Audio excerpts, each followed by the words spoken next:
Apalagi kalau orang memperoleh pangkat karena banyak mengeluarkan uang. Seakan-akan pangkat dan jabatan itu sekarang macam proyek, pakai tender. Siapa yang berani bayar segini naik, nggak berani minggir. Padahal logikanya, kalau orang mencapai satu jabatan karena banyak mengeluarkan uang, hampir bisa dipastikan bahwa setelah jabatan itu dia pegang, langkah pertama yang akan dilakukannya ialah berusaha bagaimana uang yang dia keluarkan supaya kembali.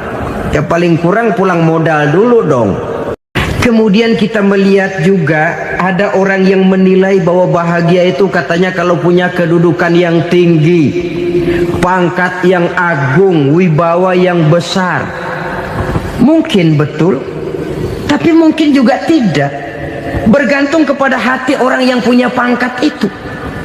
Sama dengan harta tadi. Harta akan membawa bahagia kalau dia jatuh ke tangan orang yang berhati lapang.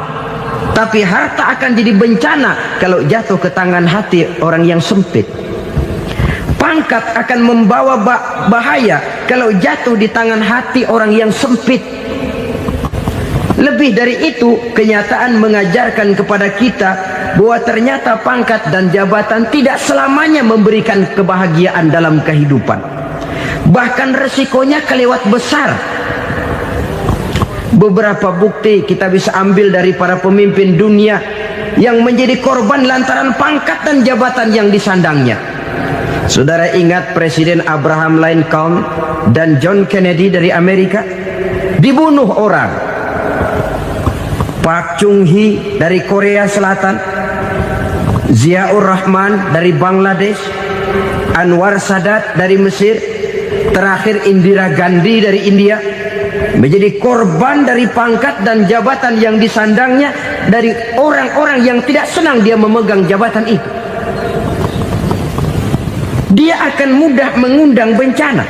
Sehingga pantas kalau seorang presiden terkemuka Amerika, Harry Truman namanya, dia mengatakan jabatan presiden itu, kata dia, seperti orang nunggang macan, naik macan. Harus kita taiki, kalau enggak dia bakal nerekam kita, ngeri katanya.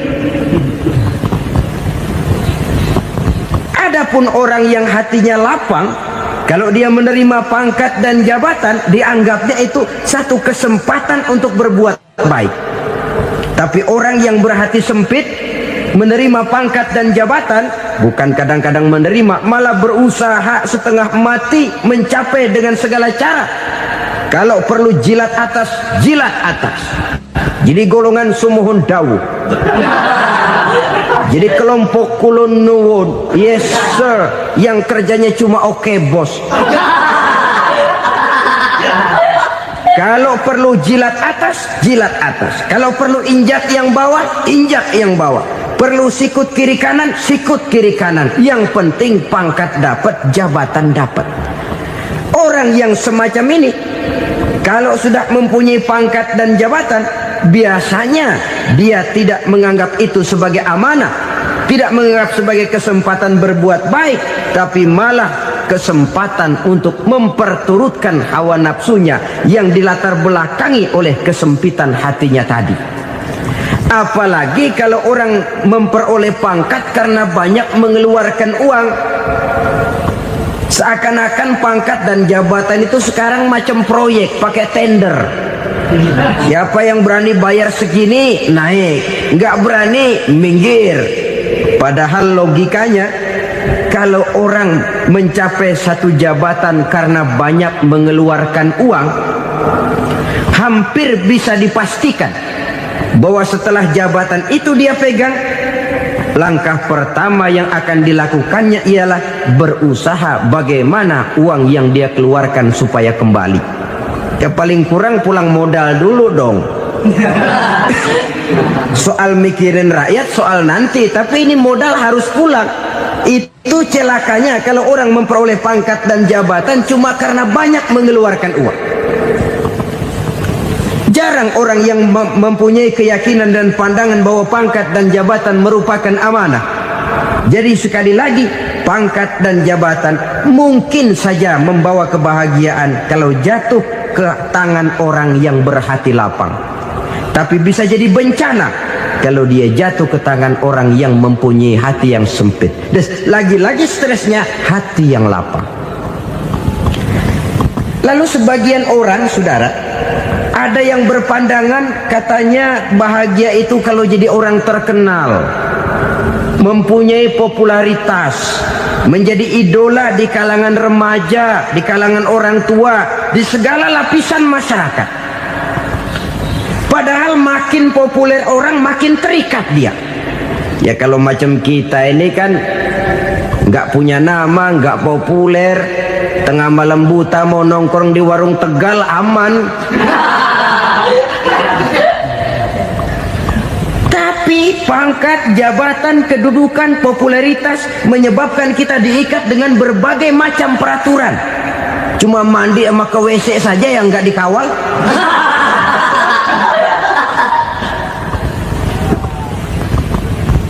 Benarkah popularitas, ketenaran membawa kebahagiaan? Mungkin iya, tapi mungkin juga tidak. Kenapa? Banyak orang-orang populer yang mengakhiri hidupnya secara tragis.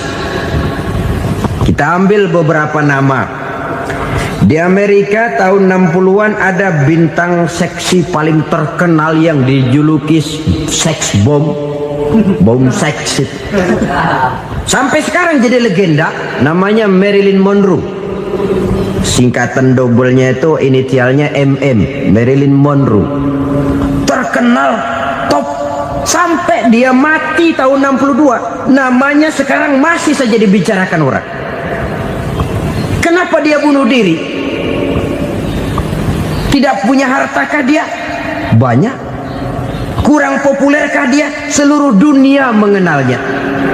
Sejak rakyat kecil sampai pejabat tinggi dia punya hubungan. Kenapa? Jenuh. Dia terlahir dalam keadaan yatim. Setelah itu tidak lama dia berangkat remaja, ibunya meninggal. Pindah dari wanita asuh ke wanita asuh sampai 12 orang ibu angkatnya. Dan kekecewaan yang paling parah, setiap laki-laki yang dekat dengannya hanya seperti kapal berlabuh. Datang dan pergi silih berganti, padahal dia merindukan seseorang yang bisa melindungi hidupnya. Dia rindukan itu dan dia tidak pernah menemukan. Itu yang akhirnya menyebabkan dia minum pil tidur kelewat dosis, minum obat tidur kebanyakan, ya tidur terus sampai sekarang.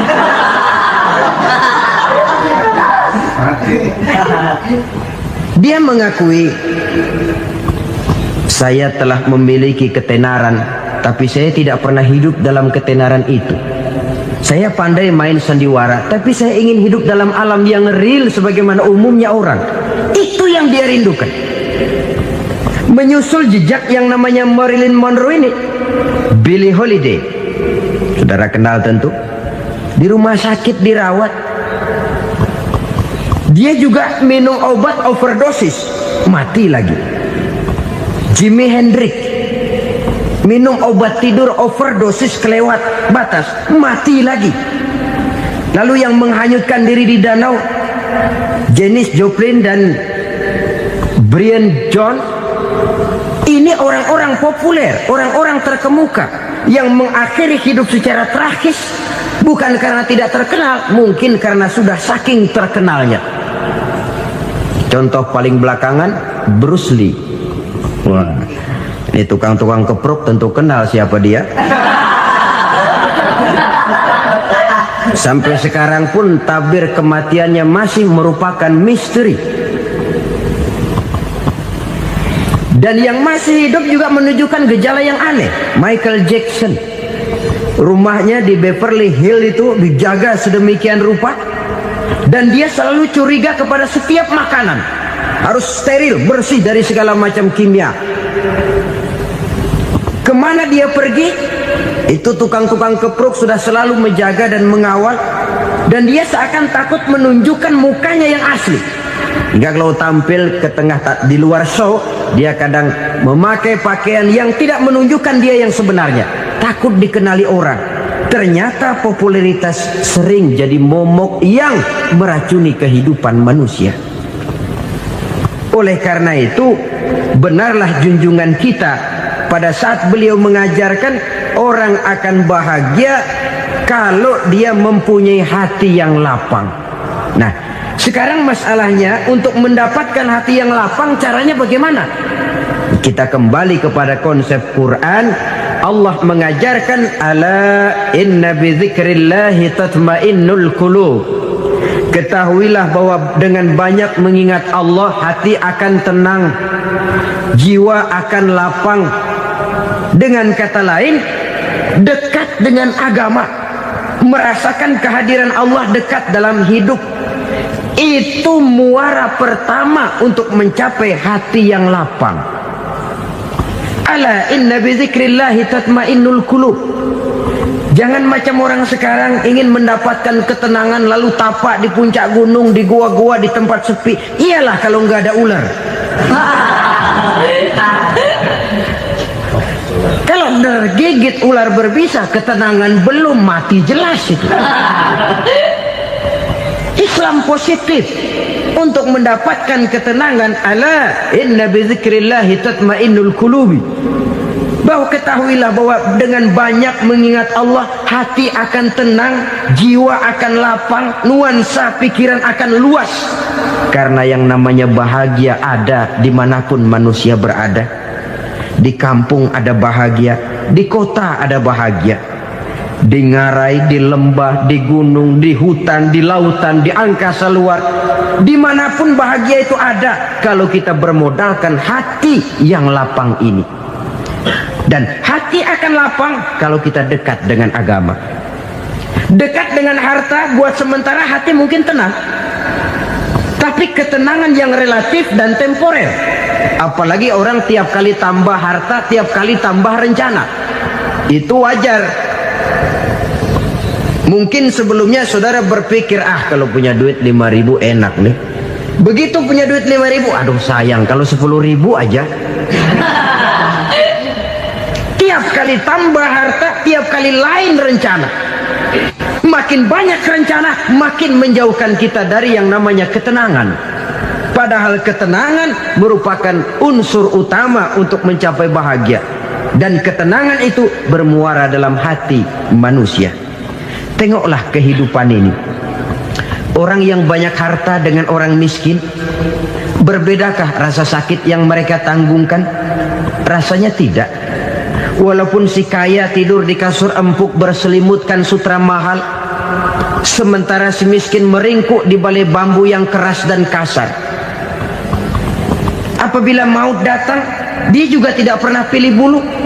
Maut datang menjemput si kaya di singgasana keemasannya, dikelilingi oleh para pengasuh, dayang dan idang serta para pengawal.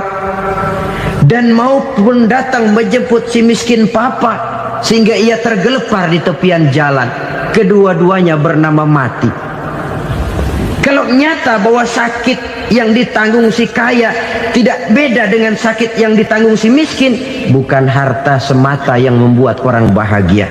Hati yang tenang, jiwa yang lapang penuh kedamaian karena banyak berzikir dan mengingat Allah, itu merupakan modal utama untuk mencapai sesuatu yang bernama bahagia.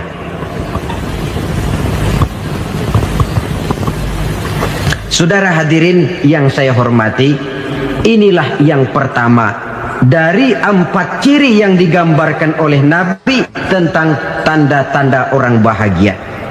Dan harus berangkat dari yang pertama ini, hati yang lapang. Ini yang harus kita miliki lebih dahulu. Baru nanti akan menyusul kepada poin yang ketiga, kedua, dan selanjutnya. Sebab kalau hati sudah terisi dengan jiwa yang lapang, seluruh persoalan insya Allah akan bisa kita atasi dengan sebagaimana mestinya. Yang kedua sekarang, tanda orang bahagia menurut baginda Nabi, markabun syariah. Orang bahagia itu, kata beliau, punya kendaraan biar cepat asal lancar. Artinya kemana dia mau pergi mudah. Apa maksud hadis ini? Kalau kita kaji lebih dalam, kendaraan itu kan alat transportasi. Transportasi tidak lain adalah usaha memudahkan komunikasi. Pindah dari situ kepada teori bahwa manusia adalah zon political, makhluk bermasyarakat yang tidak bisa memenuhi kebutuhan hidupnya secara sendirian. Kita memerlukan keberadaan orang lain dalam kehidupan ini. Untuk memakai baju saja kita sudah perlukan petani yang tanam kapas, pabrik yang memintal kapas jadi benang, pabrik yang menenun benang jadi kain, sampai kepada mesin jahit, sampai kepada tukang jahit. Itu cuma untuk memakai pakaian saja. Tidak seorang pun di antara kita yang sanggup memenuhi kebutuhan hidupnya secara sendiri. Kita perlu orang lain. Maka kebebasan dalam arti mutlak, kebebasan tanpa batas, itu tidak mungkin ada dalam kehidupan. Karena kita mengadakan yang disebut interaksi sosial. Setiap kegiatan kita tentu melibatkan orang lain. Menurut kita barangkali kita bebas jalan di jalan raya semaunya, tapi orang lain berkendaraan pun merasa bahwa ini ada juga jalan haknya, dan begitu selanjutnya. Oleh karena itu, maksud dari kendaraan yang cepat ini adalah khulata'uhu ma'as solihin. Lingkungan pergaulannya terdiri dari orang-orang soleh. Pergaulannya luas. Kemana dia pergi ada temannya. Kesulitannya ada tempat dia cerita. Dan kesulitan kalau sudah diceritakan kepada orang lain, taruh kata orang itu tidak bisa menolong, namun menceritakannya kepada orang yang kita percayai, kan paling kurang sudah mengurangi beban jiwa, mengurangi tanggungan batin, merasa masih ada tempat kita cerita.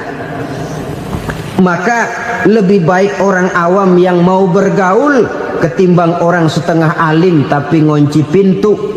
Sebab nantinya akan timbul sikap picik, cupik pandangan, dan tidak luas menghadapi kenyataan dalam kehidupan ini.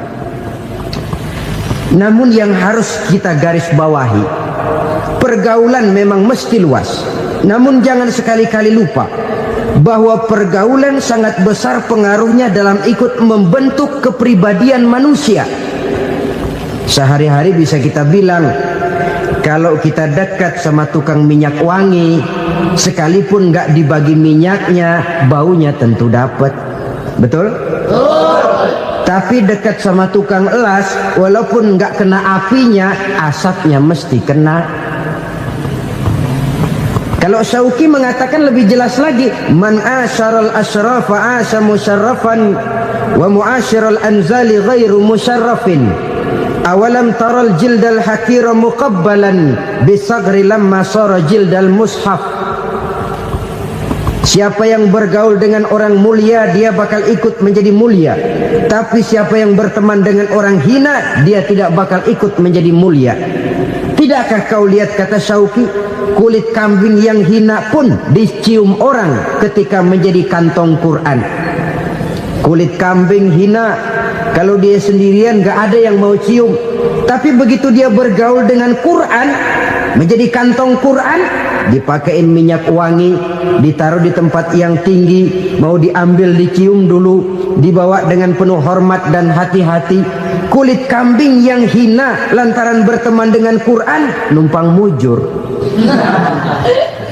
Tapi coba lihat kalau kulit kambing berteman dengan kayu, jadi beduk, habis. Zohor dikemplang, asar dipukul. Itu pun sedikit saja, cuma salah milih teman. Yang temannya Quran dihormati orang, yang temannya kayu lantaran jadi beduk, gelap-gelap subuh orang udah kemplangin.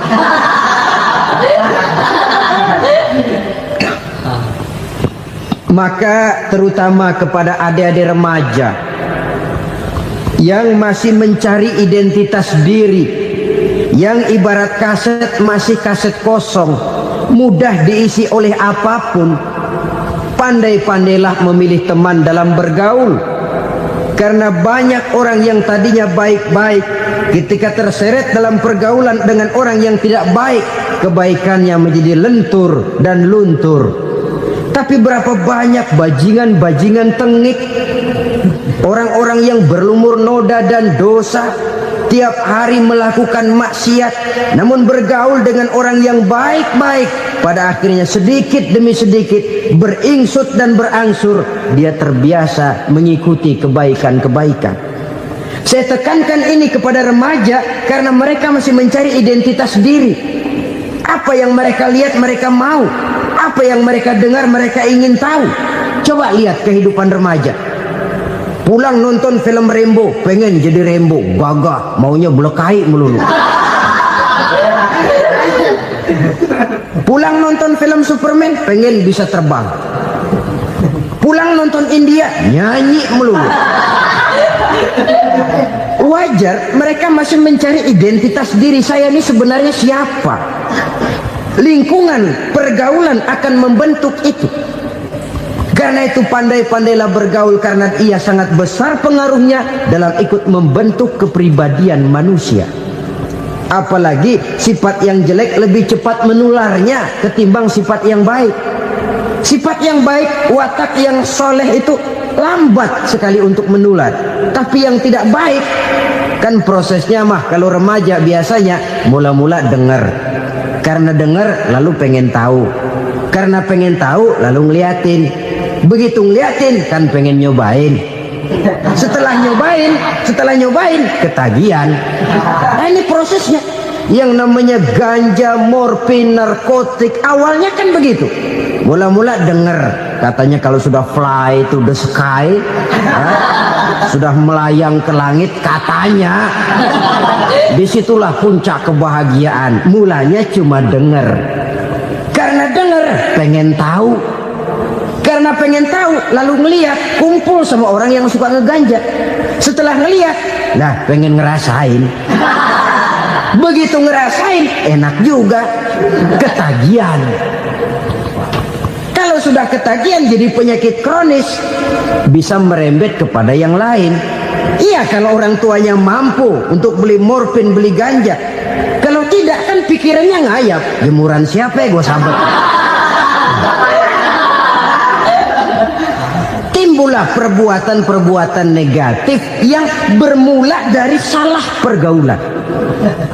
Apalagi buat adik-adik remaja yang tinggal di kota-kota besar, yang pengaruh budaya, pengaruh kesenian, pengaruh struktur kehidupan yang nampak makin individualistis, di mana persaingan tajam, tensi ekonomi tinggi, orang mudah mengalami stres. Pandai-pandailah dalam bergaul, sekali lagi karena ia sangat besar pengaruhnya dalam ikut membentuk kepribadian manusia.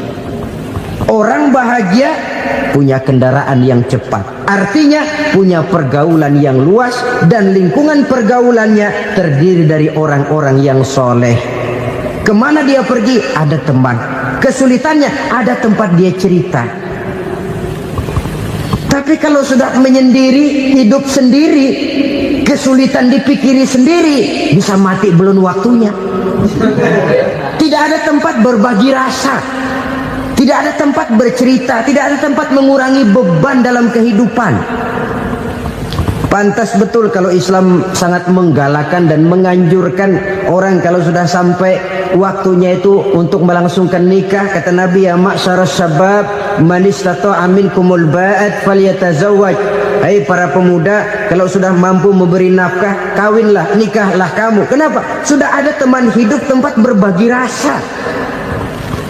Kesulitan kalau ada tempat cerita akan lebih ringan ketimbang kita telan sendiri, walaupun bobot kesulitannya sama beratnya. Saudara-saudara kaum muslimin rahimakumullah, inilah ciri yang kedua, punya kendaraan biar cepat asal lancar. Kemana kita mau pergi gampang. Dengan kata lain, setelah hati yang luas, pergaulan yang luas. Dua. Yang ketiga sekarang, tanda orang bahagia itu menurut Nabi, misbahun mudhi'un, punya lampu yang terang. Oh, itu enggak problem. Sekarang sudah zamannya listrik masuk desa, Pak. Lampu sudah terang semua. Betul, kalau itu yang dimaksud. Tapi tidak cuma itu. Karena lampu yang dimaksud di sini lampu yang akan menerangi seluruh perjalanan hidup. Dan perjalanan hidup itu sudah dimulai sejak kita terlahir ke alam ini sampai masuk ke alam barzah, kumpul di padang mahsyar sampai ke akhirat. Lampu yang menerangi itu yang diperlukan. Kalau lampu, katakanlah yang paling top sekarang kan lampu jenis Mercury. Taruhlah itu di rumah kita, dia cuma menerangi rumah kita, menerangi hati pun tidak sanggup. Bila kita masuk ke alam barzah, alam kubur, sanggupkah si Mercury yang begitu terang menerangi alam barzah kita? Tidak sanggup lagi. Sanggupkah lampu yang ratusan watt, bahkan puluhan ribu watt menerangi kehidupan di padang mahsyar? Tidak akan sanggup lagi. Kalau demikian yang dimaksud lampu yang terang di sini apa? Tidak lain amal soleh, kebajikan yang kita lakukan dalam hidup. Itu yang akan jadi lampu penerang. Di dunia nama kita akan terang. Jasad kita boleh hancur terkubur tanah, tapi nama kita akan dikenang orang. Begitulah kalau orang meninggalkan kebajikan dalam hidup seperti sekarang. Ribuan orang tiap saat berziarah ke kubur Imam Syafi'i, ke kubur Imam Malik, ke kubur Imam Ghazali, ke kubur orang yang baik-baik, orang yang soleh-soleh. Kebajikannya yang ditinggalkan, yang mengukir namanya dengan tinta emas. Sehingga saudara sudah terbaring di alam kubur, orang lewat, Allah ini kuburannya Fulan bin Fulan, dulu ini kebaikannya Masya Allah, saya ikut merasakan. Mari kita mampir sebentar, kita Fatihah. Mohon disampaikan Allah pahalanya kepada almarhum. Al-Fatihah. Itu kalau orang baik-baik. Lalu saudara tanya, Pak, orang mati dikirimin Fatihah apa nyampe pahalanya? Saya jawab, kalau saudara nggak percaya, mati dulu dah. Nanti saya Fatihain, tungguin di sana, umpama nggak sampai balik lagi kemari. Sekarang ini kan maunya otak-otakan saja, kalau nggak masuk otak nggak percaya. Padahal alam gaib itu nggak bisa diotak-otakin. Sama saja dengan saudara pernah dengar cerita kapal tanpa emas tenggelam kan? Pernah nggak? Di mana? Ya, di laut Masalembo. Begitu ketampo mas tenggelam, ratusan penumpang itu terjun ke laut, dipermainkan gelombang, berjuang menghadapi maut itu. Orang lagi timbul tenggelam di lautan, dihantam ombak, kita tengokin pakai helikopter. Pak, lagi timbul tenggelam ya? Iya, tolongin. Jangan khawatir Pak, nih saya kirim intan Pak, harganya 10 juta. Kira-kira orang yang timbul tenggelam di laut seneng nggak? Kan mahal toh intan 10 juta. Kenapa dia nggak senang? Karena intan 10 juta dalam kondisi seperti itu tidak sanggup menyelamatkan dia. Dia akan girang kalau dikirimin ban mobil bekas, dikirimin papan terentang atau bambu. Intan yang 10 juta dia nggak girang, ban mobil bekas yang 1000 perak tuh pegang, itu yang dia girang betul. Inilah sebabnya Nabi berkata, mal mayyitu fi qabrihi illa kal ghariqil mutaghawwis. Orang yang meninggal di alam kuburnya seperti orang timbul tenggelam di lautan. Yantaziru da'watan min ahli, menunggu doa dari keluarganya yang masih hidup.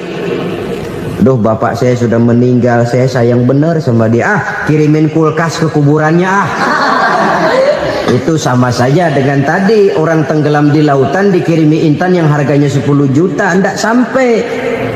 Begitulah kalau kebajikan yang kita tinggalkan dalam hidup, sudah mati pun kubur kita masih diziarahi orang. Tapi kalau jahat yang kita tinggalkan, boro-boro lah orang mau doa lewat dekat kuburan kita juga serem. Tuh bajingan no, dulu mati dipendem di situ tuh. Jangan lewat situ, ntar kesurupan, jangan. Lewat saja orang ngeri. Konon lagi membacakan Fatihah dan mengirimkan doa. Hidup pada hakikatnya adalah kesempatan untuk berbuat baik. Maka sekali kesempatan itu diberikan, manfaatkan dengan sebaiknya. Sebab kesempatan kedua tidak akan pernah ada. Kesempatan berbuat baik di sini, di akhirat sudah pembalasan namanya. Sekali kesempatan itu dicabut, dia tidak akan pernah dikembalikan lagi. Kata Iqbal, hidup tidak mundur ke belakang, Bung. Berhenti diinjak orang, mundur hancur. Tidak ada kata mundur dalam hidup ini. Berhenti diinjak orang, mundur kecebur. Tidak ada kata lain. Harus maju dalam kehidupan, dalam artian yang positif. Hidup adalah kesempatan untuk mengumpulkan kebajikan yang sebanyak-banyaknya. Di situ nilai daripada manusia. Sekarang ini memang nggak kelihatan kok, orang yang banyak pahala sama yang banyak dosa nggak kelihatan kok. Barangkali kalau habis bikin dosa palanya pada benjol, mungkin orang takut sama dosa. Tapi sekarang sama saja, orang yang banyak dosa dengan yang nggak banyak dosa jalan bareng dari belakang, sama, nggak kelihatan beda. Tapi ada waktunya di mana pahala memegang peranan, di mana dosa diperlihatkan. Sama saja kalau kita bawa mobil siang, lampu kan nggak begitu berfungsi. Apa lalu bilang, alah ini lampu berat-beratin, copot-copotin aja dah. Tidak perlu begitu. Kenapa? Pada suatu saat malam senja akan datang. Bila matahari terbenam, senja pun datang, gelap mulai merayap, disitulah baru terasa perlunya lampu. Pahala begitu. Sekarang orang yang nggak ada pahalanya nggak kelihatan dalam kehidupan. Tapi pada suatu saat senja kehidupan akan datang.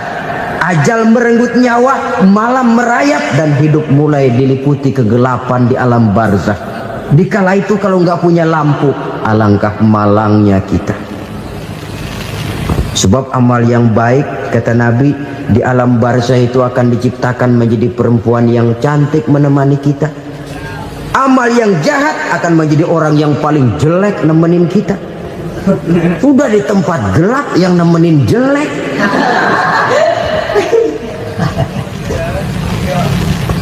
Kaum muslimin rahimakumullah.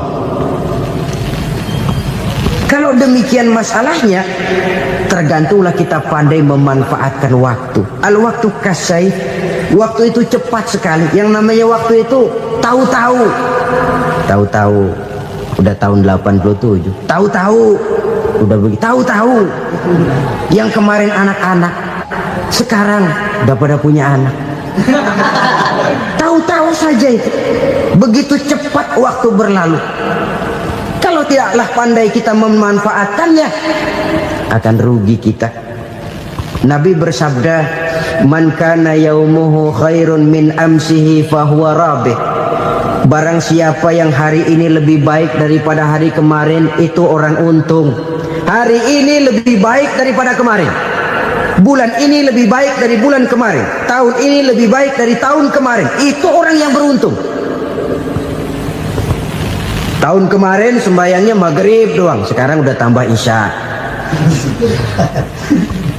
Tahun kemarin cuman Idul Fitri aja ngancem bener, sekarang udah tambah Jumat, lalu tambah lagi maghrib, tambah lagi isya, dan selanjutnya. Hari ini lebih baik daripada kemarin, itu orang yang beruntung.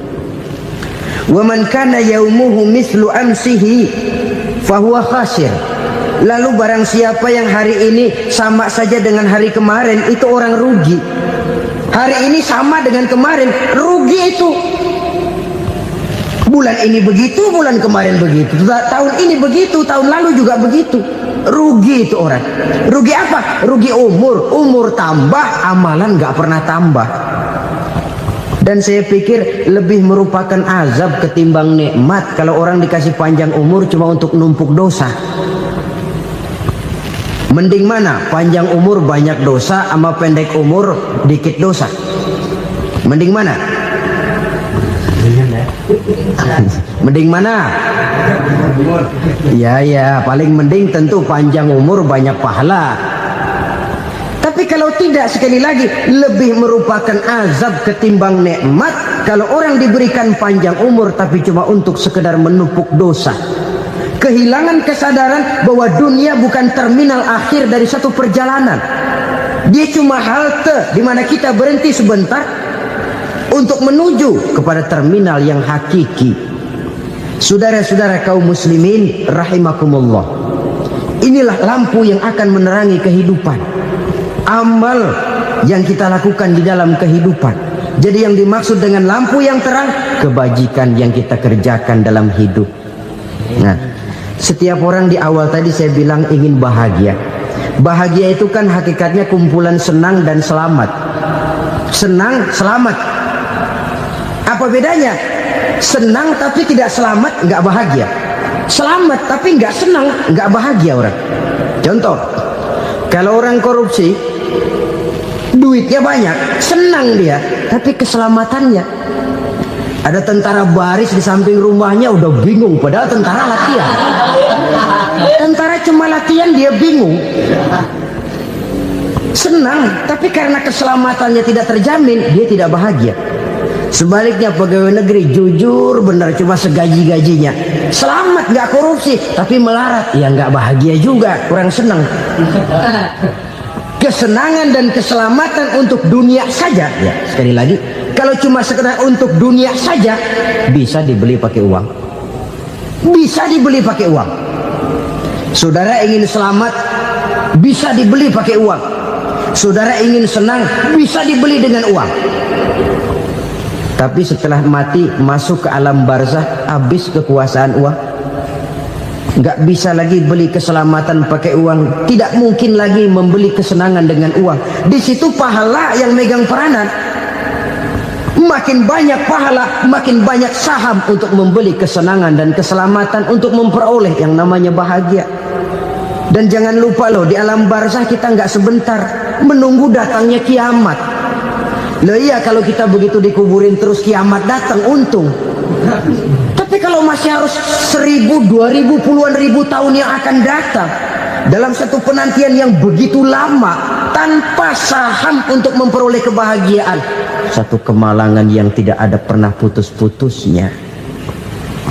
Janganlah tergelincir oleh kebahagiaan sebentar yang menipu dengan mengorbankan kebahagiaan hakiki yang berjangka panjang. Apa artinya senyum sejenak kalau harus ditebus dengan tangis seumur hidup?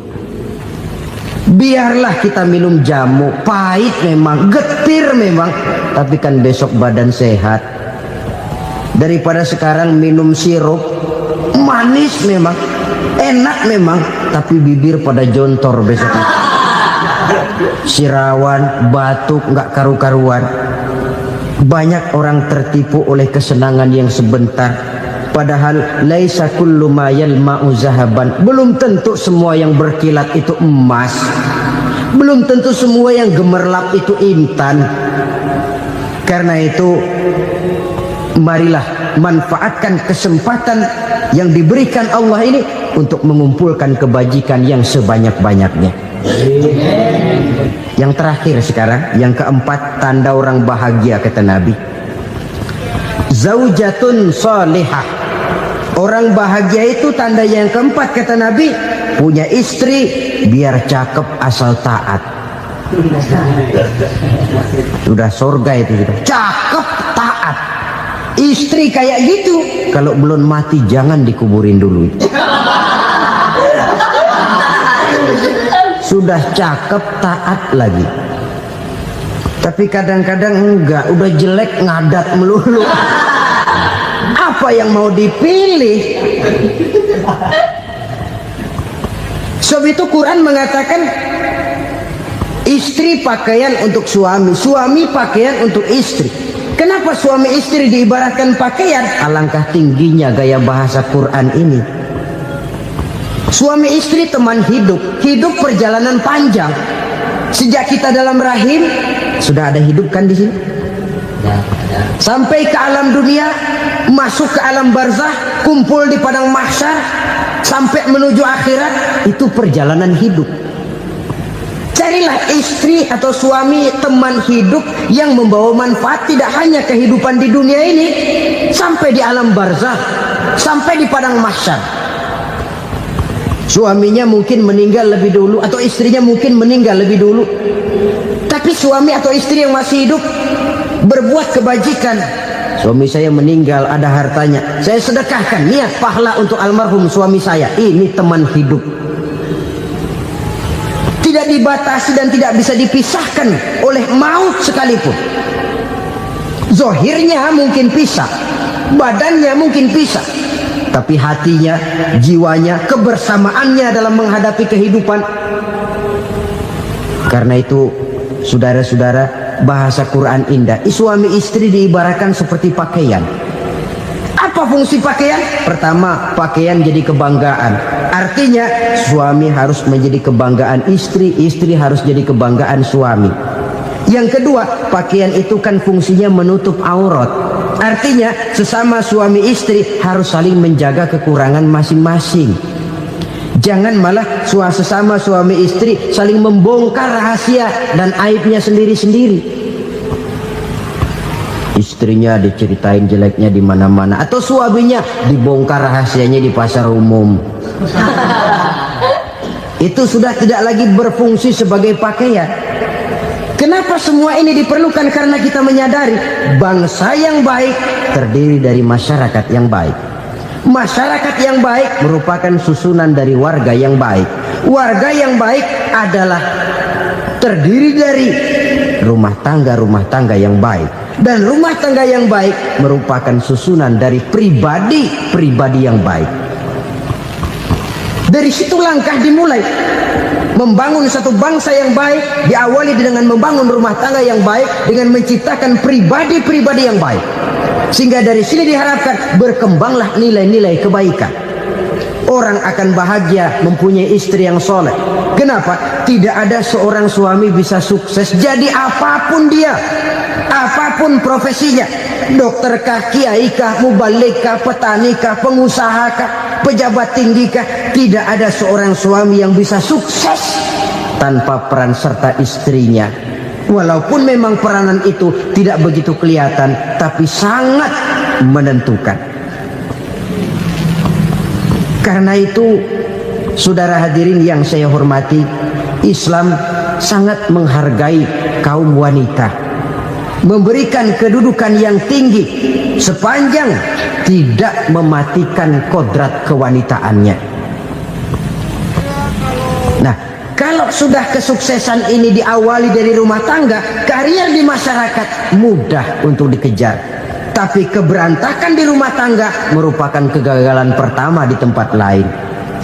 Nah, inilah saja yang dapat Al-Fakir sampaikan pada pertemuan kali ini. Selalu berusaha menyimpan sesuatu yang bisa membawa manfaat, baik untuk dirinya, untuk anak cucunya, maupun untuk keluarganya, untuk masa kini dan masa depannya. Kadang simpanan itu berbentuk uang, kadang berupa tanah, lain saat berbentuk pabrik, dan lain sebagainya. Sementara masa depan yang paling pasti adalah akhirat. Jika untuk masa depan dunia kita rela memeras keringat, membanting tulang, pergi pagi dan pulang petang, menyimpan uang, menyimpan tanah, menyimpan pabrik, pernahkah kita merenung jika satu saat kiamat datang, kita dibangkitkan dari kubur masing-masing, berdiri di padang mahsyar untuk mempertanggungjawabkan seluruh kegiatan hidup kita di dunia ini, lalu kita akan menuju ke alam akhirat. Sudahkah kita mempunyai simpanan untuk akhirat kita? Pada pertemuan kali ini saya ingin menyampaikan sebuah hadis di mana Rasulullah sallallahu alaihi wasallam bersabda, "Arba'un min kanzil jannah." Simpanan sorga ada 4 macam. Yang pertama, ikhfa'us sadaqah, menyembunyikan sedekah. Saudara-saudara kaum muslimin, sebagaimana yang kita maklum bahwa Allah Subhanahu wa taala melebihkan sebagian rezeki dari kita terhadap yang lain. Ada yang kaya, ada yang setengah kaya, ada yang miskin, ada yang setengah miskin, dan selanjutnya. Ada yang gajinya kecil tapi penghasilannya gede. Ada yang penghasilannya gede tapi nggak punya gaji. Ada juga yang memang gajinya gede dan penghasilannya gede. Kelebihan rezeki merupakan sunnatullah dan tidak harus membuat kita merasa lebih dari yang lain. Bahkan sebaliknya, kelebihan itu harus membuat kita ringan tangan untuk menolong mereka yang memang memerlukan pertolongan. Kalau saudara diberikan ilmu, maka pertanyaan akhirat cuma satu: ilmumu kau amalkan untuk apa? Kalau saudara diberikan umur yang panjang, pengadilan akhirat juga bertanya satu: umurmu kau habiskan di mana? Tapi kalau saudara diberikan harta, pengadilan akhirat akan bertanya dua: hartamu kau dapat dari mana, kau belanjakan kemana? Dari mananya ditanya, dan kemananya juga ditanya. Oleh karena kita akan dimintakan pertanggungan jawab, maka amanah yang bernama harta ini harus kita gunakan dengan sebaik-baiknya. Ada penggunaan yang merupakan kewajiban, itu zakat namanya. Ada penggunaan yang sewaktu-waktu, itu infak namanya. Ada yang lebih sewaktu-waktu lagi, dan itu sedekah namanya.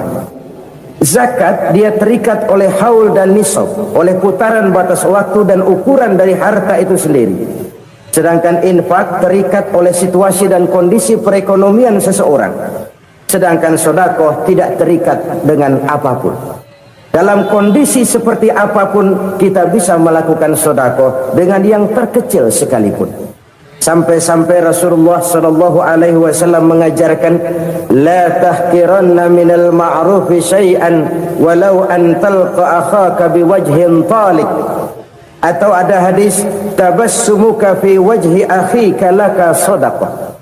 Senyumanmu kepada temanmu adalah sedekah. Jadi untuk melakukan sedekah tidak harus dalam berbentuk uang. Dengan ilmu kita bisa sedekah, dengan tenaga kita bisa bersedekah, dengan pikiran kita bisa bersedekah, bahkan senyum kepada teman itu pun sedekah. Jadi kalau sedekah dengan uang memang belum punya uang, nyengir aja banyakin. Itu asal pada tempatnya, jangan lalu ketemu tiang listrik cengengesan. Tentu tidak pada tempatnya dan tidak wajar. Nah, sedekah yang paling dicintai Allah adalah sedekah yang disembunyikan. Artinya jauh dari sifat riya. Kan kadang-kadang ada orang sedekah itu disebutkan namanya, apa tidak bagus? Kalau memang niatnya ikhlas, ya bagus-bagus saja. Untuk memberikan sugesti kepada yang lain. Si Fulan bin Fulan nyumbang sekian, diumumkan. Boleh kalau niatnya untuk memberikan rangsangan kepada yang lain supaya dia menyumbang lebih besar dari orang tadi. Tapi kalau itu mendatangkan riya, maka sedekah yang paling dicintai Allah adalah sedekah yang disembunyikan. Tangan kiri saja tidak tahu apa yang diberikan oleh tangan kanan. Sedekah yang dilakukan dengan ikhlas akan merupakan perbendaharaan surga, tersembunyi dari pandangan orang lain, tidak seorang pun tahu. Karena memang sikap yang baik adalah melupakan kebaikan dan mengingat kesalahan. Itu salah satu ciri orang bahagia. Orang yang selalu mengingat kesalahannya dan berusaha melupakan segala kebaikannya. Kalau dia akan ada kebaikan, dia tidak bisa ikut, dia merasa rugi karena dia merasa belum pernah berbuat baik. Tapi kalau akan melakukan kesalahan baru, dia ingat kesalahan yang sudah-sudah, sehingga terhalang baginya untuk melakukan satu kesalahan baru. Demikianlah saudara-saudara, bahwa Allah melebihkan rezeki sebagian kita dari yang lain, agar terjadi tolong-menolong dalam kehidupan ini. Jadi kesenjangan yang nature, kesenjangan yang alami, itu sunnatullah. Ada yang kaya, ada yang miskin, ada yang kelas menengah. Nah, kenapa lalu sekarang kita berusaha mengentaskan kemiskinan? Oleh karena adanya kesenjangan struktural. Kalau yang kaya bisa semakin kaya, kenapa yang miskin tidak bisa naik jadi ikut sedikit kaya? Sebab pada dasarnya Islam adalah agama yang sejak turunnya sudah berupaya memerangi kemiskinan. Bahkan dikatakan kemiskinan itu mendekatkan kepada kekufuran. Orang kalau miskin udah dekat banget sama kafir. Gampang menjadi kafir. Berapa banyak saudara-saudara kita yang oleh karena soal perut, oleh karena soal materi, terpaksa meninggalkan dan menanggalkan akidahnya, menjual petunjuk yang diberikan Allah dengan kesenangan dunia yang cuma sebentar ini. Na'udzubillah tsumma na'udzubillah. Jadi makin kita sembunyikan satu sedekah, semakin banyak perbendaharaan kita di surga. Sedekah yang paling dicintai Allah adalah sedekah yang disembunyikan. Malahan ada seorang sufi, dia punya kebiasaan kalau pergi sholat Jumat dia bawa uang, itu uang dia taruh di bawah tikar masjid. Dia niat sedekah kepada siapa saja yang nemuin itu duit. Maksudnya apa? Supaya yang nemuin nggak tahu siapa yang punya duit. Demikian dia saking ingin menyembunyikan sedekahnya. Karena sifat ria itu bisa memakan amal kita sendiri. Ria itu termasuk menyebut-nyebut kebaikan kita. Orang yang suka nepuk dada, sedikit-sedikit ngitungnya kalau nggak gua. Tuh kalau nggak gua tuh. Tuh yang belas itu kalau nggak gua. Iya kalau nggak lu kenapa emang?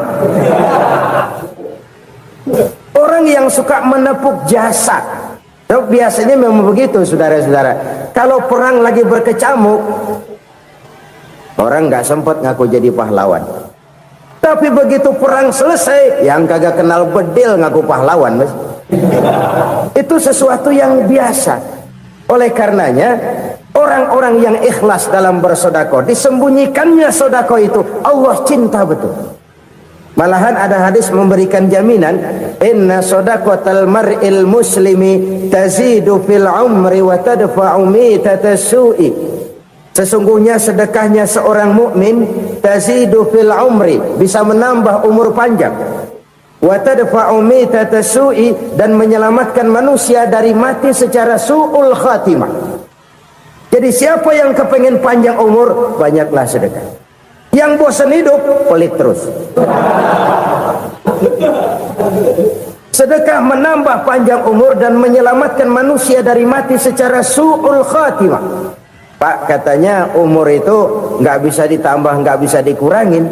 Kapan? Kalau ajal sudah datang. Fa idza jaa ajaluhum la yastakhiruna sa'atan wa la yastaqdimun. Kalau ajal datang tidak bisa dimajukan, tidak bisa dimundurkan. Itu kalau ajal sudah datang. Tidak bisa lagi umur ditambah dikurangi, sudah datang. Tapi kalau belum datang, itu kan haknya Allah. Mau ditambah, mau dikurangi, hak prerogatif Allah. Sebagai pencipta manusia, Allah Maha Kuasa dan Maha Mampu. Sedekah ini menambah panjang umur dan menyelamatkan manusia dari mati secara su'ul khatimah. Itu orang mati kan sama ya, kondisinya mati, nggak nafas. Tapi hakikat mati kan lain-lain. Ada yang mati itu husnul khatimah, baik akhirnya. Misalnya lagi ngaji mati, lagi sholat mati, lagi sedekah mati. Ini yang dinamakan dengan husnul khatimah, baik di akhirnya. Sebaliknya ada yang su'ul khatimah, jelek di akhirnya. Ini yang jadi catatan akhir. Lagi nyekek botol, mampus. Lagi banting kartu, modar. Su'ul khatimah, jelek pada akhirnya. Sedekah menyelamatkan manusia dari mati secara su'ul khatimah. Dan kita semua kepengen mendapat husnul khatimah, jauh dari su'ul khatimah. Oleh sebab itu yang bisa menyelamatkan kita dari penyakit itu antara lain adalah sedekah yang disembunyikan, yang dikerjakan dengan ikhlas karena Allah, tidak karena kepengen dipuji orang, tidak karena ingin dikatakan orang pemurah. Sebab orang dermawan itu orang yang memberi tanpa harus diminta. Kalau masih harus diminta, ya belum dermawan namanya, masih harus diminta. Kalau nggak diminta ya tulus, lolos, polos. Saudara-saudara kaum muslimin rahimakumullah, harta adalah amanat dan akan kita pertanggungjawabkan. Allah melebihkan rizki sebagian kita dari yang lain agar kita saling tolong menolong, bantu membantu. Nabi janjikan siapa yang meringankan beban saudaranya muslim di dunia, Allah akan meringankan bebannya di akhirat nanti. Sebuah jaminan dari baginda Nabi.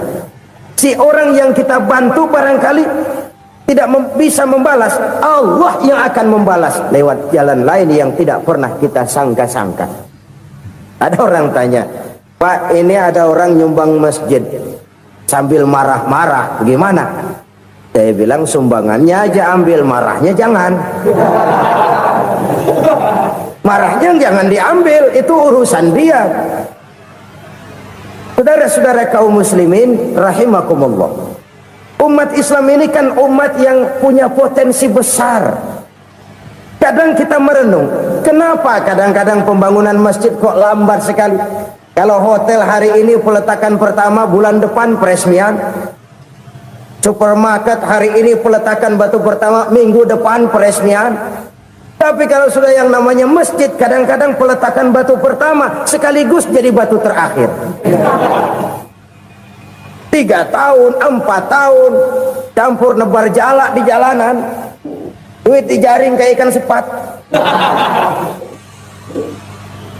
Apa tidak ada orang Islam yang kaya? Banyak. Apa tidak ada pengusaha muslim yang jadi konglomerat? Ada. Lalu yang belum banyak itu yang komit terhadap nilai-nilai agamanya. Akhirnya kita jatuh jadi umat yang lemah. Belum ada pengusaha konglomerat muslim buka pabrik supermi cap beduk misalnya umpamanya atau pabrik kecap cap sorban supaya identitas keislamannya sedikit kelihatan. Kita jatuh jadi umat yang lemah karena potensi tidak terinventarisir dengan baik. Kita ini ibarat kompor yang cuma matengin nasi orang lain. Potensi kita dimanfaatkan oleh orang lain. Ukhuwah Islamiyah kita baru terbatas kepada silaturahmi. Ukhuwah di bidang ekonomi kita lemah, ukhuwah di bidang kebudayaan kita lemah, apalagi ukhuwah di bidang politik kita lebih rapuh lagi. Padahal ukhuwah itu adalah totalitas kehidupan manusia, menyangkut ipolek sosbud, memerlukan nilai-nilai ukhuwah. Jadi oleh karena itu mari kita menyadari di dalam harta kita, walaupun kita yang cari pergi pagi pulang sore peras keringat banting tulang, di sana ada harta anak yatim, di sana ada hak masjid, di sana ada hak pesantren, di sana ada hak jihad. Berbahagialah seseorang apabila dia oleh Allah dijadikan keran itu menyimpan air, tapi tidak untuk dirinya, tapi disalurkannya kepada mereka yang memang memerlukannya. Saudara-saudara kaum muslimin rahimakumullah, ini yang pertama. Jadi perbendaharaan surga adalah menyembunyikan sedekah. Orang lain nggak tahu, kita pun nggak pernah ngitung-ngitung. Kita anggap lewat begitu saja, padahal itu deposit akhirat. Satu. Yang kedua, perbendaharaan surga itu apa? Wa kitmanul musibah, menyembunyikan kesulitan. Kadang orang takut menghadapi kesulitan, tapi makin kita merenung, hidup ini kan sebenarnya urusan. Takut sama urusan ya jangan hidup. Tandanya orang hidup itu kalau punya urusan. Urusan melupakan problem, problem sering menimbulkan kesulitan. Kesulitan bukan untuk ditakuti, tapi untuk diatasi dan dicarikan jalan keluarnya. Siapa sih orangnya yang nggak pernah sulit-sulit? Makin tinggi status sosialnya, makin gede urusannya. Makin tinggi kualitas imannya, makin berat tingkat kesulitannya. Cuma memang yang namanya enak itu seperti pelangi. Biang lala itu nggak pernah di atas kepala kita, di atas kepala orang melulu. Lo sih enak lo, kata kita. Dia juga bilang yang enak kan lo. Pelangi itu nggak pernah di atas kepala kita. Kata tukang beca, aduh enak ya naik Mercy. Kata tukang beca, apa yang di dalam mobil Mercy? Aduh enak bener tukang beca, di jok ngeringkuk ngorok pules bener. Saya kamar pakai AC sejuk, tempat tidur sutra empuk, alga spring bed, kulak kulik nggak bisa pules kalau belum minum Valium, belum tidur. Enak bener tukang beca, di jok ngorok nggak tahu wetan kulon. Si tukang becak bilang yang di Mercy enak, yang di Mercy bilang tukang becak enak. Inilah enak. Nggak pernah di atas kepala kita, di atas kepala orang lain melulu enak itu. Nah, saudara-saudara,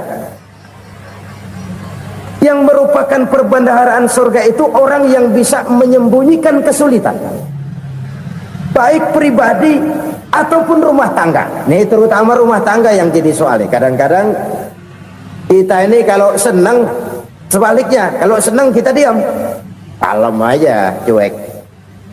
Banyak banget duit kita bawaan, diam aja udah. Malah ketemu orang takut. Tapi begitu susah, sekampung tahu.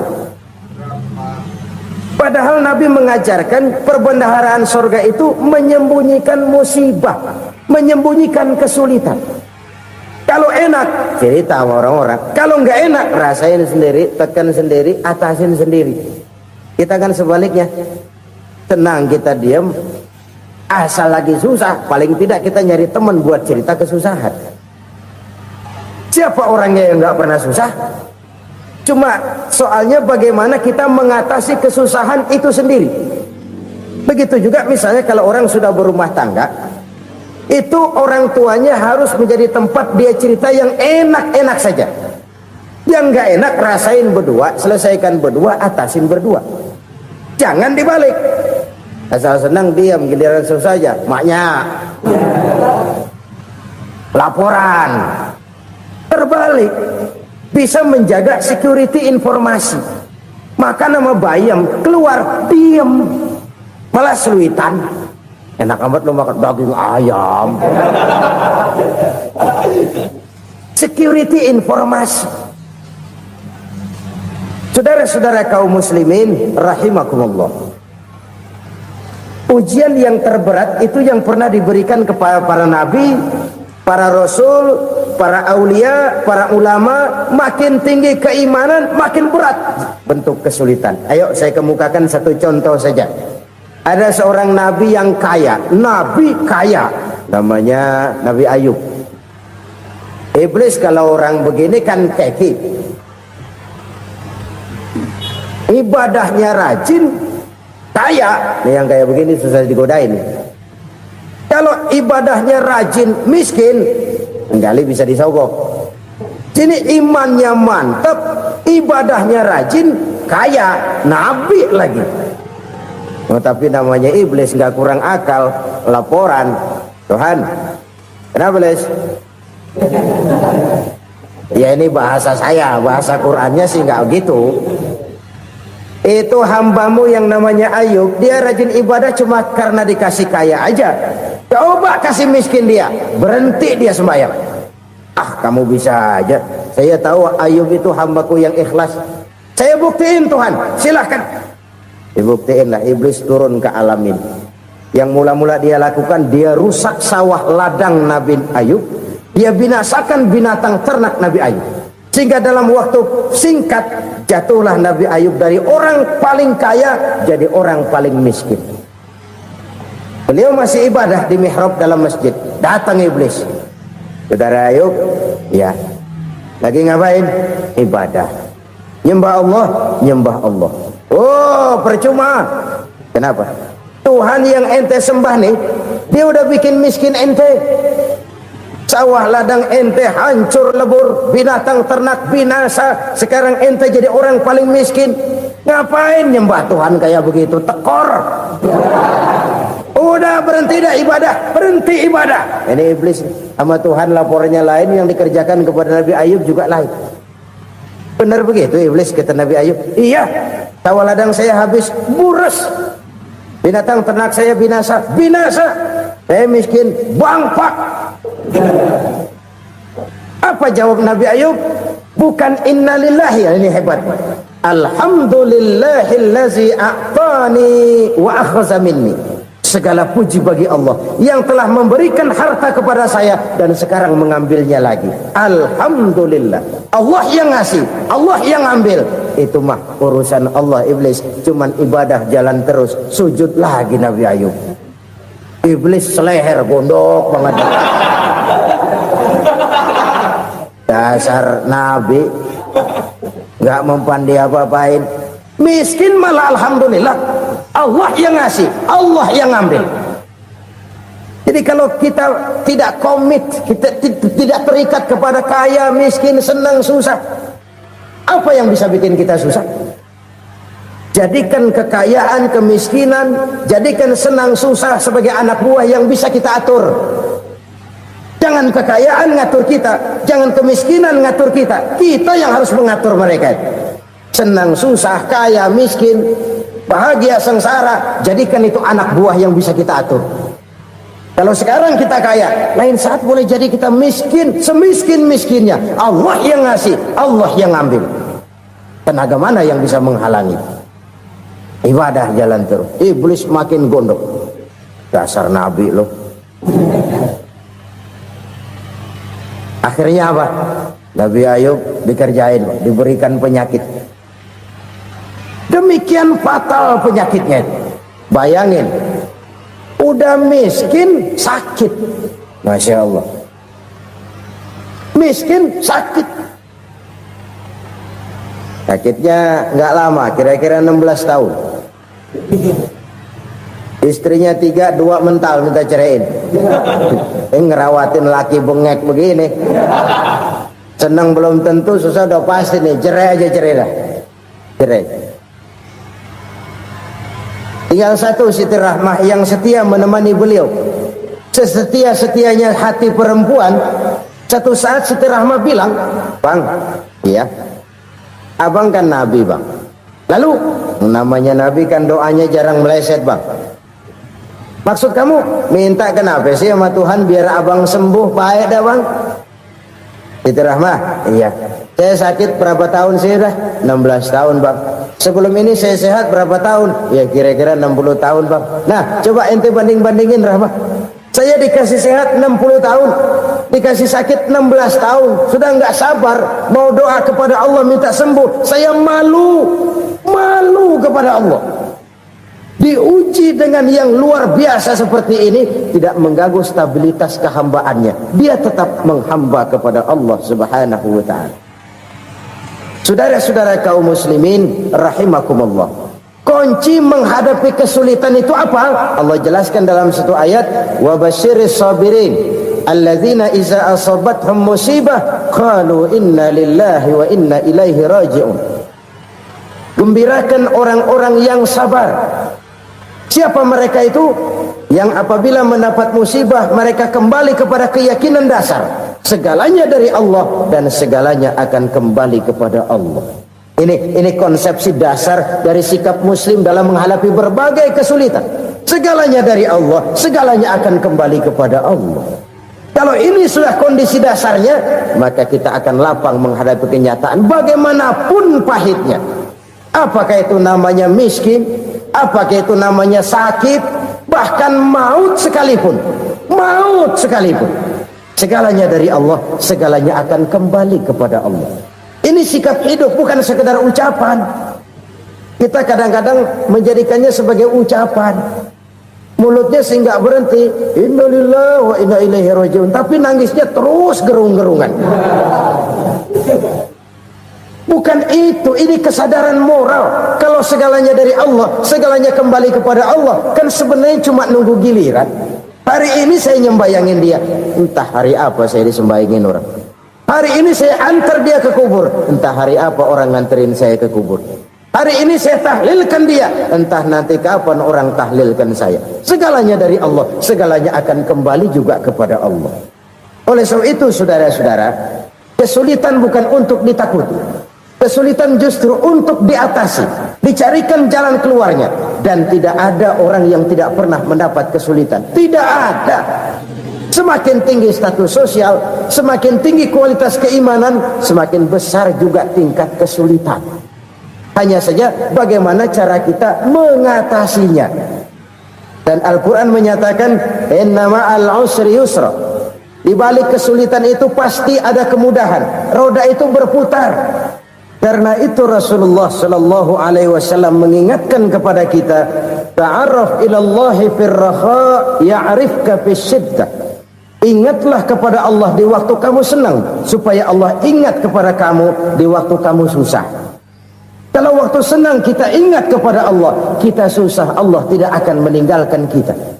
Tapi kalau waktu senang kita jauh dari Allah, sujud tidak sempat, dengan masjid jauh, ketika senang kita lupakan Allah, nanti begitu kita susah, Allah lupakan kita, dan itu menyakitkan. Oleh karena itu orang-orang tua kita dulu bilang, kalau lagi sehat ingat-ingat lu bakal sakit nanti. Kalau lagi kaya ingat-ingat satu saat kita bakal jatuh miskin. Bahkan kalau lagi muda ingat-ingat kita bakal tua. Dan yang terpenting, kalau lagi hidup ingat-ingat kita bakal mati. Saudara-saudara kaum muslimin rahimakumullah. Jadi yang kedua yang merupakan perbendaharaan surga, menyembunyikan musibah. Saudara-saudara kaum muslimin rahimakumullah. Hal ketiga yang merupakan perbendaharaan surga adalah wasilaturrahmi. Orang yang suka bersilaturahmi. Sebagaimana yang kita maklum bahwa manusia adalah makhluk yang disebut zon politika, makhluk sosial yang tidak mungkin hidup sendiri-sendiri. Betapa dan siapapun kita memerlukan orang lain. Bodoh betul manusia kalau tinggal di tengah masyarakat tapi tidak mau bermasyarakat. Merasa hebat sendiri, pintar sendiri, gagah sendiri, kaya sendiri. Mungkin kalau mati juga ngubur sendiri.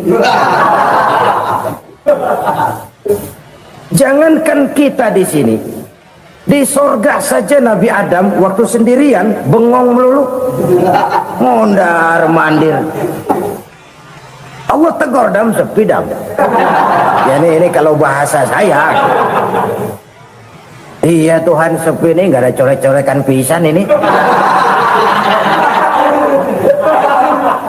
Diciptakan Siti Hawa baru anteng Nabi Adam. Itu di surga. Cobalah.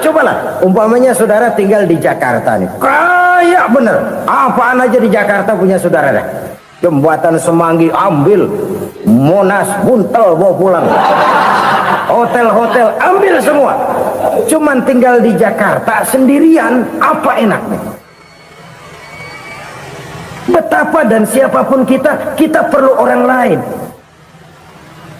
Tidak ada seorang pun yang bisa memenuhi kebutuhan hidupnya secara sendiri-sendiri. Nah, Islam telah menyelamatkan manusia dari ras diskriminasi, mengikat manusia dengan persaudaraan yang berlandaskan kepada akidah. Karena itu dianjurkan bersilaturahmi. Bahkan Nabi menyatakan, man arada ayyubsata lahu fi rizqihi wa yunsa'a fi atharihi falyasil rahimah. Siapa yang kepengen diluaskan rezekinya dan dipanjangkan usianya, banyaklah ia bersilaturahmi. Siapa yang kepengen dimudahkan rezekinya, hendaknya ia banyak bersilaturahmi. Kalau banyak teman, kesulitan kan paling tidak ada tempat cerita. Udah susah sendirian, kita pikirin diri, nggak ada tempat tukar pikiran. Cepet banget sama bengek. Dilawan sendiri. Nah, secara makro kita bisa berkata, tidak mungkin ada kemenangan kalau tidak ada kekuatan. Tidak ada kekuatan kalau tidak ada kesatuan dan persatuan. Tidak mungkin ada kesatuan dan persatuan tanpa semangat silaturahmi. Kalau umat Islam mau menang, dia harus kuat. Kalau umat Islam mau kuat, dia harus bersatu. Kalau umat Islam mau bersatu, dia harus membudayakan silaturahmi ini. Bahkan sampai-sampai kata Nabi, kalau bisa cari nilai tambah. Apa? Silman qata'ak. Bersilaturahmilah kau kepada orang yang marah denganmu. Masya Allah, indahnya ajaran agama kita. Orang yang marah pun kepada kita, kata Nabi, kalau bisa bersilaturahmilah kepadanya, kepada orang yang marah itu. Di situ nilai tambah. Cuman jujur nih hadis, ngucapinnya gampang, ngamalinnya yang berat banget. Orang marah sama kita, kita disuruh silaturahmi. Ada apa malu? Lu marah, ada gua marahan lagi. Tunggu pikirin. Saudara-saudara kaum muslimin rahimakumullah. Tapi ini yang diajarkan, bahkan ini yang dicontohkan oleh baginda Rasul. Bagaimana begitu mudah, misalnya satu saat Abu Jahal ini ngatur strategi bagaimana bikin Muhammad celaka. Dia gali lubang di depan tempat tidurnya. Dia tutupin daun korma. Terus dia panggil seseorang, ke sini. Kasih tahu Muhammad, pamannya sakit keras, minta ditengokin. Berangkat orang ini ke sana. Muhammad, labbaik. Pamanmu sakit keras, dia minta ditengokin. Baik, saya akan datang menjenguk beliau. Berangkatlah Nabi ke rumah Abu Jahal tanpa prasangka apapun. Abu Jahal udah pasang setil, selimut 3 rangkap setengah dipakai, persis kayak orang meriang. Tapi sembari ngintip dari balik selimut, begitu Muhammad buka pintu, nah masuk perangkap nih. Muhammad jalan menuju tempat pembaringan. Makin lama makin dekat, makin lama makin dekat, makin dekat ke lubang yang dipasang oleh Abu Jahal itu. Dalam hati Abu Jahal, terus dah jatuh, mampus dah lo ini. Mampus lo hari ini nih. Apa yang terjadi? Malaikat Jibril datang. Muhammad, pamanmu cuma pura-pura sakit. Di depan tempat tidurnya ada lubang perangkap supaya kamu jatuh ke situ. Sudah, kamu pulang. Balik kanan Nabi. Sudah hampir jatuh ke lubang, balik kanan, pulang.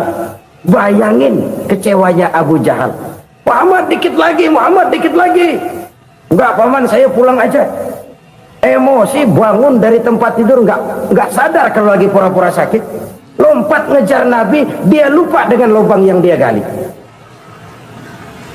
Serak, nyemplung sendiri ke dalam lubang.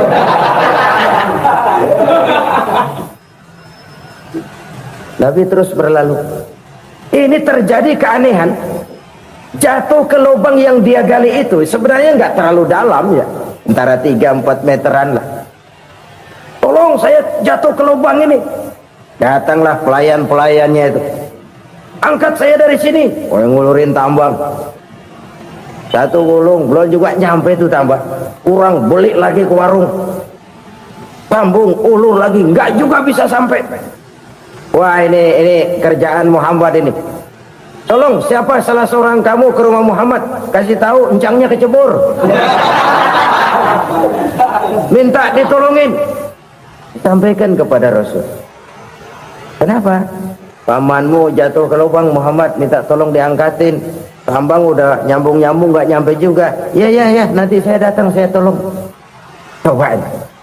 Nyata-nyata orang berniat jahat mau mencelakakan dia. Datang dia menolong. Ini yang disebut air tuba dibalas air susu ya ini. Bukan sebaliknya. Air tuba dibalas air susu. Paman, kecebur ya? Iya Muhammad, tolong ini. Pegang tangan saya. Nabi ulurkan tangannya. Nyampe. Dipegang oleh Abu Jahal. Diangkat ke atas. Sampai atas. Apa kata Abu Jahal? Sihirmu memang hebat Muhammad. Udah ditolongin dikata sihir. Yang enak kita kemplang kan itu orang begitu. Urusan apa? Tapi inilah akhlak. Kalau bisa kamu bersilaturahmilah dengan orang yang marah kepadamu sekalipun. Orang marah kita tetap baik. So, kalau kita berbuat baik sama orang yang memang baik, rasanya sih biasa-biasa aja. Orang baik kita baik lagi, ya draw aja, belum ada nilai tambah di situ. Baru ada nilai tambah kalau kita bisa berbuat baik kepada orang yang nyakitin kita. Itu namanya kita setingkat di atas dia. Dia sakitin kita, kita berbuat baik sama dia. Dia pelit sama kita, kita baik sama dia. Dia marahin kita, kita deketin dia. Di situ kita punya nilai tambah. Jadi siapa yang ingin diluaskan rezekinya kata Nabi dan dipanjangkan umurnya, hendaklah ia banyak-banyak bersilaturahmi. Sederhana sebenarnya silaturahmi, tapi silaturahmi membangkitkan semangat kesatuan dan persatuan. Kesatuan dan persatuan melahirkan kekuatan. Dalam matematika 1 ditambah 1 pasti 2. Tapi di tengah masyarakat 1 orang takut ditambah 1 orang takut, hasilnya jadi 2 orang setengah berani. Kenapa setengah berani? Karena udah berdua. Tadi pan takut sendirian. Kalau dia kumpul turu-turu takutlah jadi berani. Kita yang lemah, kita yang tidak berdaya, kita yang miskin, kalau mau kompak bersatu, apa yang nggak bisa kita kerjain? apalagi tinggal di kota besar. Pilihan cuma dua, bertahan atau minggir. Bertahan atau minggir. Untuk bisa bertahan harus mampu bersaing. Untuk mampu bersaing harus punya keahlian. Keahlian harus ditunjang dengan pendidikan, ditambah oleh kekompakan sebagai umat. Udah miskin mencar mulu, orang injak kita. Orang nggak pandang urusan apa malu. Oleh karena itu silaturahmi pada hakikatnya merupakan ruh dari ukhuwah yang diajarkan oleh agama kita. Bagaimana Islam menyelamatkan masyarakat manusia dari ras diskriminasi, mengikat manusia, dan tidak ada persaudaraan yang lebih indah selain persaudaraan yang diikat dengan nilai-nilai akidah. Sepanjang orang di jalan Allah, itulah saudara kita. Keluar dia dari jalan Allah, selesailah persaudaraan sampai di situ. Karena itu, kalau ingin menyimpan sesuatu di surga, banyaklah bersilaturahmi. Datang ke rumah ini, datang ke rumah itu, dan lain sebagainya. Itu simpanan kita di akhirat nanti. Ini yang ketiga. Saudara-saudara, yang keempat, perbendaharaan surga itu apa? Wa qawlu la hawla wa la quwwata illa billah. Ucapan la hawla wa la quwwata illa billah. Ibadah kan ada yang berat, modalnya besar. Bangun masjid berat, modalnya besar. Bangun rumah sakit berat, modalnya besar. Ada ibadah yang berat tapi modalnya ringan. Misalnya puasa. Puasa itu berat, mengendalikan nafsu. Kalau sekedar nggak makan nggak minum sih enteng. Mengendalikan nafsu itu jihad terbesar. Tapi kan modalnya ringan, cuma niat saja. Ini ibadah berat, modalnya ringan. Ada ibadah yang ringan, modalnya juga enteng. Seperti termasuk ucapan la haula wa la quwwata illa billah. Tanpa sadar, la haula wa la quwwata illa billah. Nyelengin tuh di surga. Nyelengin, kita nggak terasa. Nyelengin simpenan akhirat. La haula wa la quwwata illa billah. Nyimpan lagi. Kaget, la haula wa la quwwata illa billah. Nyimpan lagi. Banyak simpenan. Walaupun sebenarnya yang dimaksud di sini adalah kesadaran batin bahwa tidak ada daya dan kekuatan kecuali Allah.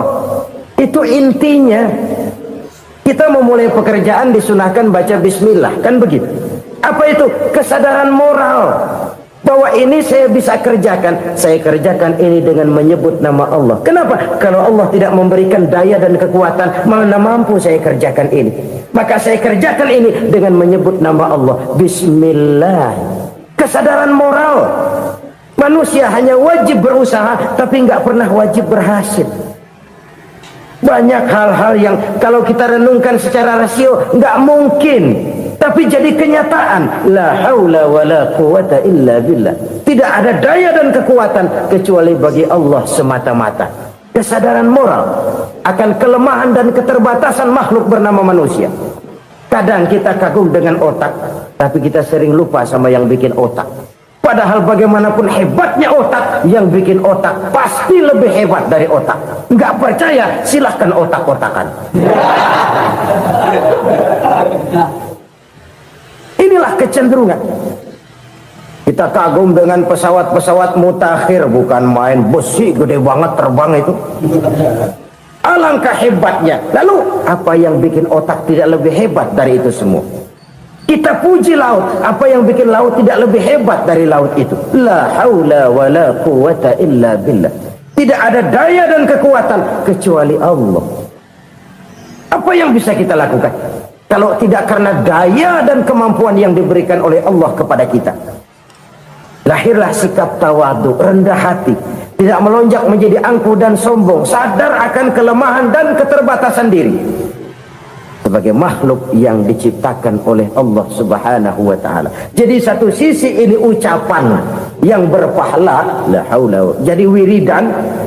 Pada sisi lain ini kesadaran moral, sikap mental, kesadaran batin bahwa yang punya daya dan kekuatan itu cuma Allah. Kita nggak pantas untuk sombong. Sebab sombong itu pakaiannya Allah. Kita nggak sedang pakai pakaian Allah, kegedean. Dan makin kita renungi, makin terbentur. Apa sih yang bisa kita sombongin? Kita mau sombong apa? Kaya, pintar, itu kan semua relatif. Di atas langit masih ada langit lagi. Jadi oleh karenanya, marilah kita menyadari, manusia hanya wajib berusaha, tapi tidak pernah wajib berhasil. Yang berusaha saja tidak wajib berhasil, apalagi yang tidak berusaha. Islam bukan agama orang pemalas yang selesai sholat lalu ngelohom, nggelenggem ayem-ayem. Tapi Islam bukan agama orang sombong yang setelah berusaha lalu tidak memerlukan Allah. Kita bisa saja bikin proyeksi, tahun sekian kita bakal panen besar menurut perhitungan otak. Tapi ada kejadian lain. Apa? Tikus ngambek. Habis itu dimakanin tikus, panen gagal. Proyeksi rasional gagal oleh tikus-tikus yang ngambek itu. Bisa saja terjadi. Tahun depan kita panen besar, urung. Kenapa? Musim panas panjang. Nah, sekarang ini koran-koran bikin berita musim mengalami penyelewengan. Bukan cuma manusia yang nyeleweng sekarang. Musim pakai nyeleweng. Mestinya kan musim hujan udah selesai, masih hujan-hujan juga. Musim. Nah sekarang kita boleh bikin proyeksi, kita bakal panen besar. Tahu-tahu musim panas panjang, sawah retak, air kering. Cari teknokrat yang paling botak, suruh pendekin tuh musim panas. La haula wa la quwata illa billah. Inilah kesadaran moral. Saudara, saya teringat satu saat ada seorang konglomerat. Umurnya ya kira-kira 70-an. Satu saat dia ditanya oleh wartawan, "Pak, umur Bapak berapa sih?" "Ya paling 10 tahun." 10 tahun? 10 tahun? Anak Bapak berapa orang? Satu saja? Satu. Harta Bapak berapa? Ya paling-paling bangsa 7 juta kali. 7 juta? Iya. Pak, kenapa Bapak bohongi saya? Bapak punya buku biografi. Koran-koran, majalah-majalah banyak memuat cerita riwayat hidup Bapak. Saya tahu umur Bapak 70. Kenapa bilang cuma 7 tahun? Saya tahu anak Bapak 8. Kenapa cuma bilang 1? Saya tahu harta Bapak miliaran, mungkin triliunan. Pabrik di mana-mana, bank di mana-mana. Kenapa bilang uang Bapak cuma 7 juta? Nah, kata si konglomerat tadi, "Kamu benar, Nak, kamu benar. Umur saya kalau jumlahnya memang 70, Nak. Cuman ingat-ingat saya, baru 7 tahun terakhir ini saya sujud. Baru 7 tahun terakhir ini saya berusaha dekat dengan Allah. Saya laksanakan perintahnya, saya jauhi larangannya. 7 tahun inilah rasanya yang ada nilainya di hadapan Allah. Yang 63 tahun matong, kelabu, kelem umur gue. Habis untuk maksiat, untuk munkarat. Maka ketika ditanya tadi, umur saya 7 tahun itu. Oh begitu Pak. Oh iya. Lalu anak Pak, anak Bapak kan 8. Kenapa bilang cuma 1? Nah, kalau jumlah hitungannya memang anak saya 8. Tapi dari 8 orang ini rasanya cuma 1 nih yang bakal jadi buah hati, belahan jantung, pelanjut cerita, penerus sejarah, bakal jadi anak soleh yang akan mendoakan saya. Cuman 1 rasanya anak saya ini yang bakal jadi buah hati saya, besar-besaran saya, yang akan mendoakan di kubur saya, yang akan mendoakan di akhirat saya. Yang 7 orang mana? Masya Allah, yang atu tenggeng, yang atu nyekek botol ngolo, yang atu nggak karu-karuan. Makanya saya bilang 1 anak saya yang akan bisa mendoakan saya. Oh begitu Pak. Iya. Nah harta Pak, harta Bapak kan triliunan. Pabrik Bapak di mana-mana. Uang Bapak hampir di tiap bank-bank besar. Kenapa bilang cuma 7 juta? Betul kau Nak. Harta saya kalau jumlahnya memang miliaran, triliunan mungkin. Tapi yang saya ingat baru 7 juta tuh yang saya belanjakan di jalan Allah. Saya nyumbang masjid, saya santuni yatim piatu, saya bantu pembangunan pesantren, saya bantu pembangunan rumah sakit Islam. Itu yang akan saya bawa pulang ke akhirat, yang 7 juta itu. Yang triliunan itu nanti akan diperebutkan oleh anak-anak saya sebagai waris saya. Jadi harta saya 7 juta itu yang bakal nemenin saya di akhirat, yang akan saya bawa pulang jadi teman saya. Saudara-saudara kaum muslimin, jangan-jangan orang tua itu adalah kita-kita ini. Jangan-jangan kita-kita ini adalah orang tua itu. Jangan-jangan itu potret dari diri kita masing-masing. Dari sekian umur yang diberikan Allah, berapa tahun yang ada nilainya di hadapan Allah? Dari sekian anak-anak yang merupakan amanah, berapa yang akan mendoakan kita sebagai orang tuanya menjadi anak soleh? Dari sekian banyak harta yang diberikan Allah, berapa yang akan kita bawa pulang menghadapnya nanti, yang kita belanjakan di jalan Allah? Ini sebuah potret kehidupan. Karena itu kita kembali kepada la haula wa la quwwata illa billah. Kita wajib berusaha, kita wajib berikhtiar. Selebihnya segala daya dan kekuatan hanya milik Allah saja semata-mata. Satu kesadaran batin dari setiap pribadi muslim. Setelah ia berusaha dan berikhtiar, ia menyerahkannya kepada Allah Subhanahu wa ta'ala.